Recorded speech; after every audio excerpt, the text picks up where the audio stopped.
Nous sommes toujours au Salon de Lyon, le Salon du Cheval de Lyon. Bien plus animé aujourd'hui qu'hier, évidemment, et je pense que le week-end va être assez terrible. Nous allons parler de médiation. Alors évidemment, je ne comprends pas grand-chose, moi, mais ce n'est pas mon métier. Mais on va directement demander à une personne qui va se présenter et qui va nous dire ce qu'elle fait. Bonjour, donc je m'appelle Victoria Hermani, je suis psychologue clinicienne, psychothérapeute. Et donc voilà, j'ai une école de formation qui s'appelle Ellipsi. Et dans cette école, entre autres, nous formons à la médiation équine. Donc en fait, c'est une école. Vous êtes dans une école et vos cours concernent la médiation pour avoir de futurs professionnels, c'est ça, j'ai compris? Exactement, absolument, oui. Avec différentes orientations possibles, parce que dans le mot médiation équine, médiation c'est un terme générique. On utilise le cheval comme objet intermédiaire pour une finalité qui peut être thérapeutique, qui peut être du développement personnel, de la connaissance de soi ou du coaching. D'accord. Médiation, ça veut dire, tout à l'heure on parlait de cela, il faut expliquer un petit peu entre médiation, information, formation. Dans médiation, comment ça se passe?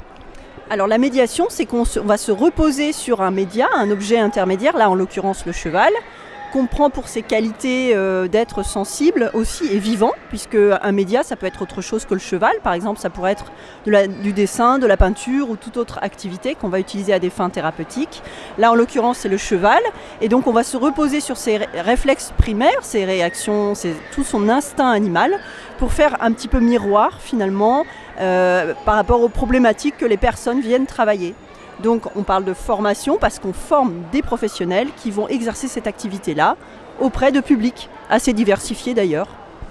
Alors donc on forme, ça veut dire qu'il y a un diplôme, c'est quoi ce diplôme? Alors chez nous, le diplôme c'est le diplôme de praticien en médiation équine à différentes orientations, puisqu'on a 3 parcours différents. On a un parcours qui est plutôt orienté équithérapie, puisque c'est beaucoup ce qui est connu en médiation équine, c'est l'équithérapie. Et sa spécificité, c'est qu'elle s'adresse au champ du handicap, mais ça peut être aussi le coaching, où là, on va s'adresser plutôt dans une finalité développement personnel et plutôt sur un registre professionnel, un accompagnement professionnel. Mais ça peut être aussi le 3e cursus qu'on a créé et qui n'existe que chez nous, c'est la thérapie brève avec le cheval. C'est-à-dire qu'on est dans un continuum avec les thérapies brèves, elles ont ce grand bénéfice finalement de pouvoir s'articuler soit pour la thérapie, soit pour le coaching.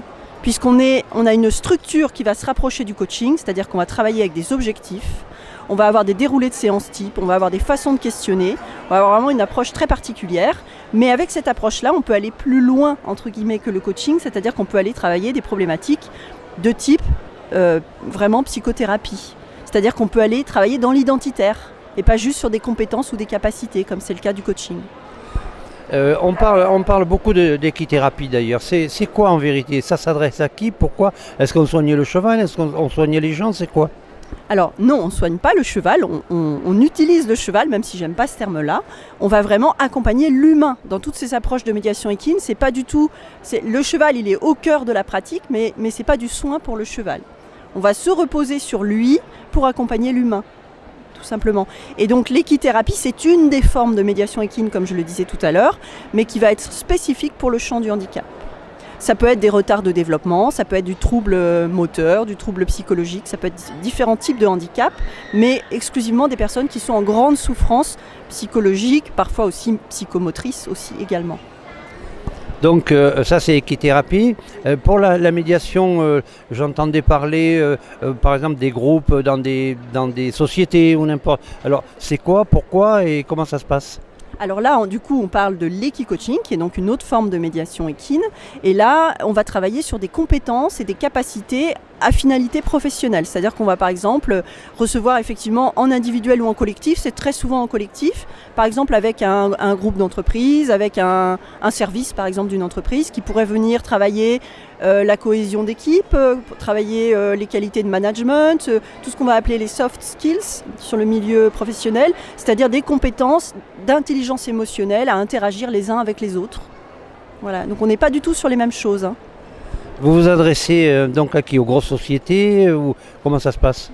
Alors oui, ça peut être effectivement des grands groupes, mais ça peut aussi être des entreprises, des associations même qui peuvent venir nous consulter pour améliorer leurs relations entre eux ou simplement pour apprendre à mieux se connaître avec le cheval. On est sur un registre de type développement de compétences, développement personnel. Est-ce que ça s'adresse à tout le monde, ce type de formation? Ou est-ce que, par exemple, l'équithérapie, j'avais contacté quelqu'un et elle était infirmière. Est-ce qu'il faut avoir un bagage de la santé avant? Alors, la plupart des écoles demandent un bagage en santé avant. Nous, dans notre posture, on est un petit peu plus ouvert, c'est-à-dire qu'on considère que ce qui va être intéressant pour l'équithérapie, ça va être d'avoir une expérience dans le champ du médico-social. Mais ça peut aussi être une expérience parce que, par exemple, on a des enfants handicapés ou on est bénévole pour une association, par exemple, dans l'accompagnement au handicap, ou être aidant, c'est-à-dire un proche. Là, on va considérer qu'il y a déjà un certain niveau de connaissance du public et chez nous, en tout cas, c'est tout à fait possible de démarrer un cursus en équithérapie avec ce bagage-là. Combien de temps ça dure, la formation? Est-ce que c'est cher, d'ailleurs, la formation? Alors, cher, on est sur un tarif qui est plutôt raisonnable comparativement à ce qui se passe ailleurs. Et sur la durée, on va être aux alentours de 9-10 mois de formation. Ce sont des parcours intensifs. Et quand les stagiaires viennent en formation, ils viennent pour un certain nombre de jours d'affilée. Puisqu'on a des personnes qui se déplacent de partout, de toute la France, mais aussi même à l'international. Donc en fait, on a regroupé nos cursus. Et quand ils viennent, ils vont passer 9 jours, 10 jours sur place. Et on offre l'hébergement. Ils sont en résidentiel, en fait, sur le site. Vous êtes à quel endroit et comment on vous contacte? Alors, on est basé en Normandie, donc terre du cheval. Et comment on nous contacte? On a un site internet avec un numéro de téléphone. Et voilà, ellipsi.fr. On ne peut pas faire plus simple pour nous contacter. Merci d'avoir répondu aux questions. De toute façon, vos coordonnées seront sur notre bout de film, donc il n'y aura pas de problème. Et merci encore d'avoir participé. Merci. Nous, on se retrouve un petit peu plus tard parce que je crois qu'on va encore faire une petite rencontre. C'est pas des petites rencontres d'ailleurs. Venez au Salon de Lyon, c'est vachement bien. Allez, à tout à l'heure. Bye bye.